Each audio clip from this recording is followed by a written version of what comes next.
Hey guys, welcome back to Unspoken Beauty.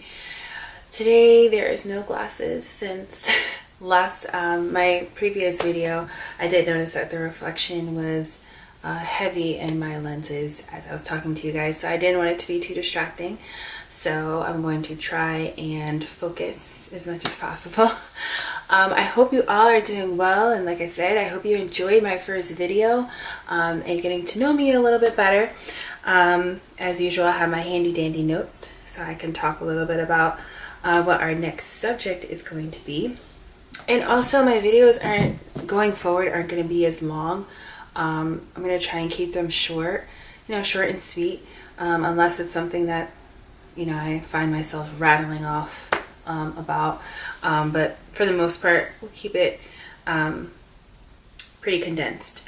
So the next topic I told you we would talk about is changes, and it's a very it happens to all of us. Changes happen throughout our lives at all times, and sometimes we don't know how to deal with it, where to put ourselves when changes happen. It can be very uncomfortable, and then sometimes it can be a good thing. So changes, it can tend to make you feel empty, right? It makes you feel vulnerable, you feel lost, you kind of don't know where to put yourself, especially if it's a change that's unexpected, which is most of the time. In the past year or so, so much has changed for me when it's come from employment, my health, relationships, people, just learning more about myself in general. It kind of put me in a place where I had to kind of stop, or not stop, but pause my life and kind of see everything in front of me. I literally didn't know where to go in the stream of things, and lovely anxiety decided to creep up on me that I've never experienced before, to the point where I was having panic attacks. My heart was racing, like my heart in my throat, just wanting to vomit, like feeling sick. I can't say is that I don't deal with it now. I can't say that. It's kind of tapered down a little bit. And I can kind of thank change for that. So that's where sometimes when it comes to changes, even though it's scary, in the end, there's sometimes, most of the time, always something beautiful, waiting for you at the end of the tunnel, depending on how your perspective is and how you look at things. I was at the point where I was home all the time for the most part. My illness kind of, keeps me from going out as much as I used to anyway, and not being able to drive as freely as I used to. So it was kind of depressing in that sense. But at the same time, I had to kind of accept where I was and not fight the anxiety or fight the change, even though it's difficult sometimes, easier said than done. It was embarrassing. And, because when I would go places or do certain things, it was like I had to have a certain crowd around me. I had to have my mom with me. She was like, my comfort blanket. I couldn't go anywhere without my mom being there or my sister.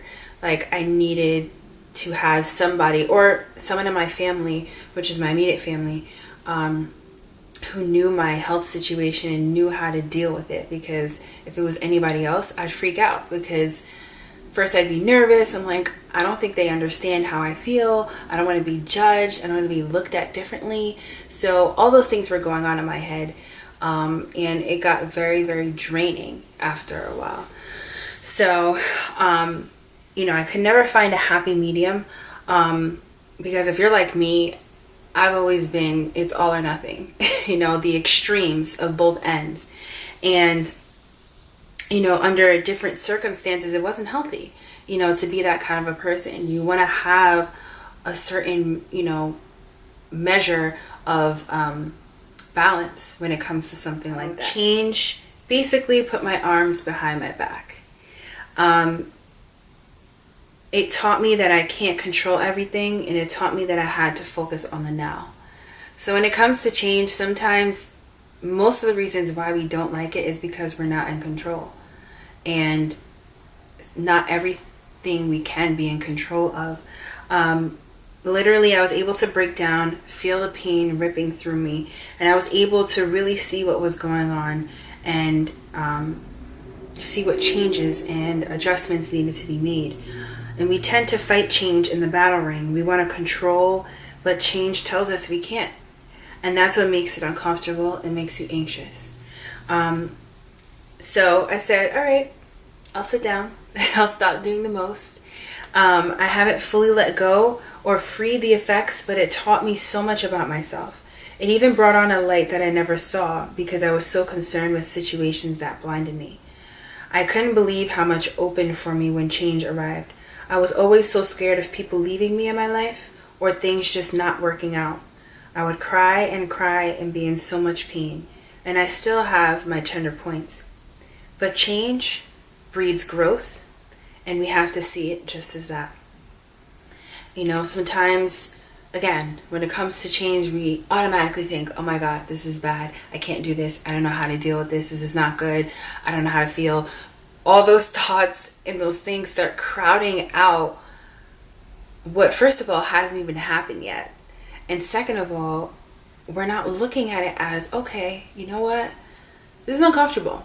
I don't like it.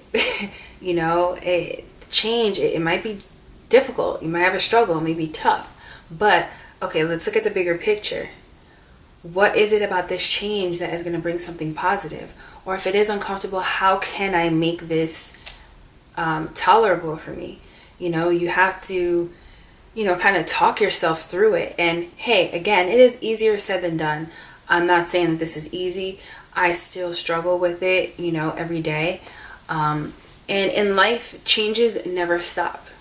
You know, in this life, changes will always happen. But it's how we look at it, how we handle it, how we move forward with it. And again, looking at it as there is something beautiful that is going to bloom from this. Because we all evolve.